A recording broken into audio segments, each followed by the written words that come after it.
కథల లోకానికి స్వాగతం. నేను మీ సుష్మా. ఇవాటి మన కథ విదురయ్య కోడళ్ళు. ఊబలంక అనే గ్రామంలో విదురయ్య, ధర్మయ్య అనే ఇద్దరు స్నేహితులుండేవారు. ఇద్దరు మధ్యతరగతి వ్యవసాయదారులు. విదురయ్యకు గోపన్న, సోమన్న అని ఇద్దరు కొడుకులు. ధర్మయ్యకు పిల్లలు లేరు.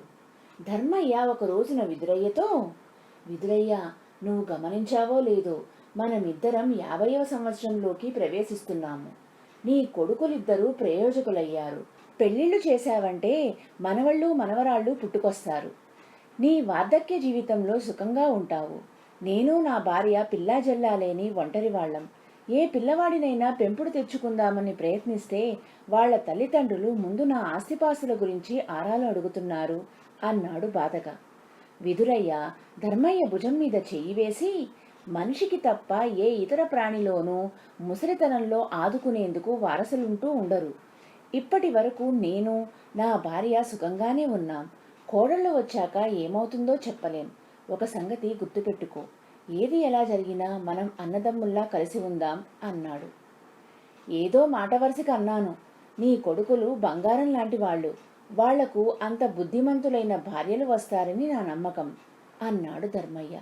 గోపన్న, సోమన్న చెవులలో తండ్రి, ఆయన స్నేహితుడు ధర్మయ్య మాట్లాడుకున్న మాటలు పడ్డాయి.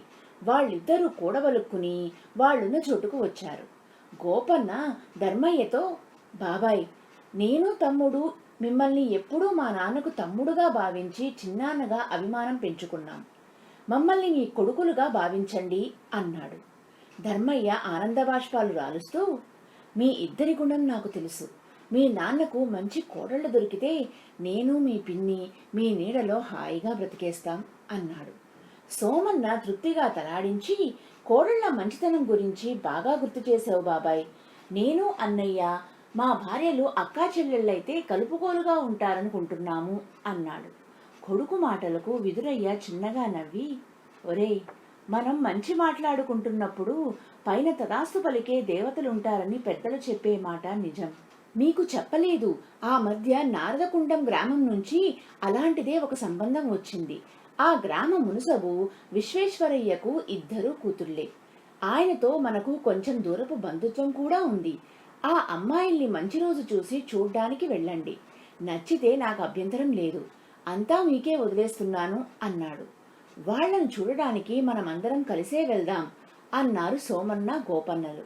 ఒక మంచి రోజున తన కుటుంబంతో పిల్లలను చూసేందుకు వస్తున్నట్లు విదురయ్య నారదగుండం గ్రామ మునసబు విశ్వేశ్వరయ్యకు కబురు పంపాడు. తమతో పాటు రావలసిందిగా ధర్మయ్య కుటుంబాన్ని కూడా ఒప్పించాడు. అనుకున్న రోజున అందరూ ఒక బాడుగ బండిలో బయలుదేరారు. బండి తీరా విశ్వేశ్వరయ్య ఇంటి దాపులకు వచ్చే సమయంలో విదురయ్యకు గుండె నొప్పి వచ్చింది. విశ్వేశ్వరయ్య వెంటనే అతన్ని ఇంటి లోపలికి తీసుకుపోయి మంచం మీద పడుకోబెట్టి వైద్యుడి కోసం మనిషిని పంపాడు. వైద్యుడు హుటాహుటన వచ్చి విదురయ్యను పరీక్షించి, ఇదేమంత తీవ్రమైన గుండెపోటులా కనిపించడం లేదు.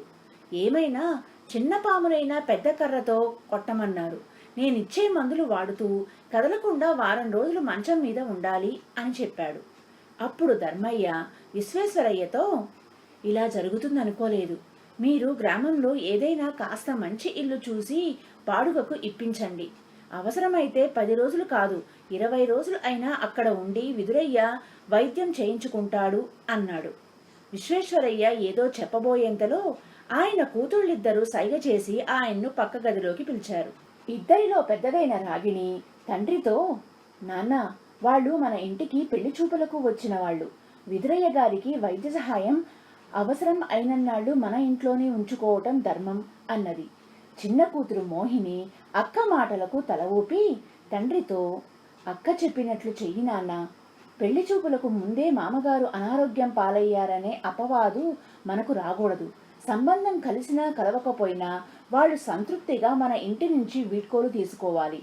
విదురయ్య గారు మన ఇంట్లోనే ఉండి వైద్యం చేయించుకోవటం అన్ని విధాలా మంచిది అన్నది.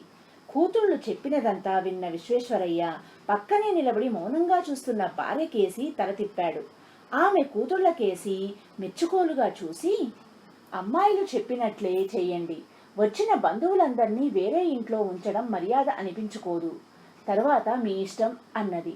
ఈ సంభాషణ అంతా పక్క గదిలో నుంచి మంచం మీద కళ్ళు మూసుకొని పడుకుని ఉన్న విదురయ్యకు కాస్త స్పష్టంగా వినబడుతూనే ఉన్నది.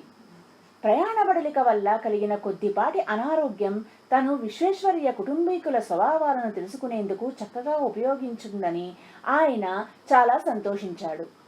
విశ్వేశ్వరయ్య తన భార్య కూతుళ్ళు చెప్పిన దాని గురించి బాగా ఆలోచించి చివరకు విదురయ్య ధర్మయ్య కుటుంబాలకు గ్రామంలో మంచి సదుపాయాలు గల ఒక ఇంటిలో వసతి ఏర్పాటు చేశాడు.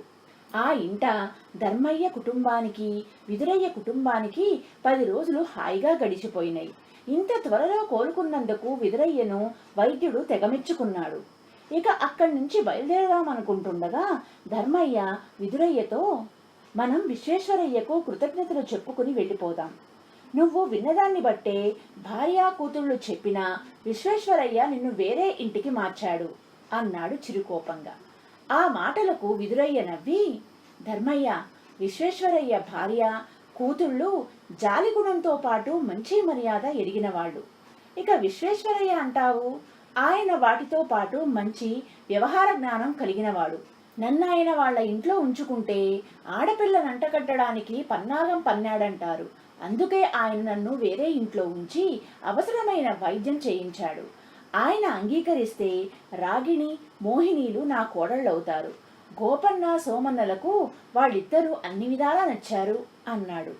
ఆ మర్నాడు లాంఛనంగా పెళ్లి చూపులు జరిగినాయి.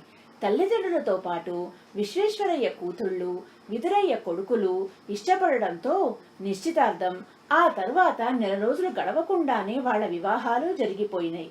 కాలక్రమంగా విదురయ్య ధర్మయ్య ఆశించినట్లు కోడళ్ళిద్దరూ వాళ్ల పట్ల ఎంతో గౌరవాదరాలతో ప్రవర్తించి వాళ్లకు ఎంతో సంతోషం కలిగించారు. కథ సమాప్తం. ఇలాంటి మరిన్ని కథల కోసం ఛానల్ని సబ్స్క్రైబ్ చేసి, లైక్ చేసి, షేర్ చేయండి.